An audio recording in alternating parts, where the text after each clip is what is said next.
Hey everybody, I'm Kelly, the co-founder of Archive Collection, and we've been doing this series this week where I've been going step by step through how we created the book and through each section. So we spent some time yesterday talking about really the intro of the book, where you can put the family name, and one of my favorite parts, the contents page, so you can navigate easily through the trips years down the road.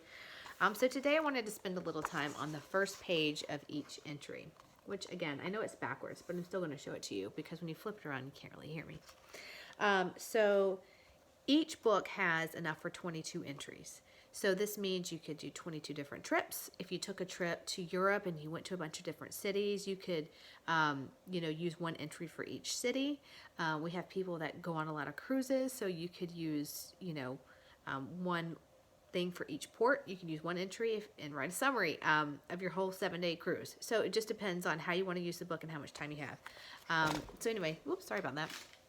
So this is the very first page, and we have a spot for you to list the destination, the date, the travelers. So the traveler section is where we list everyone that goes on the trip, because sometimes it's you, sometimes you have grandparents that go, sometimes friends, and we like to list who all goes on the trip and their ages, so that way, we're thinking of our future selves, like how old were we when we went to Disney World, how old were our kids when we went to wherever, so that's just a good reference point for that.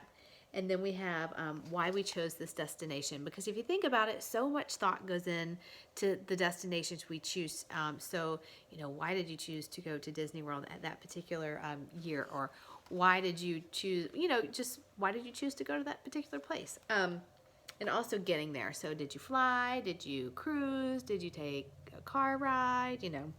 Airplane, whatever you want to list. So just a fun little spot for that. Also, at the beginning of each entry, we have put quotes in here, and these are all custom quotes that Greg and I wrote ourselves. So we just thought that would make it extra special. And this one says, "Nothing ignites the human spirit like an adventure," which is so true. So anyway, that is the very first page of each entry, and each entry has a different quote.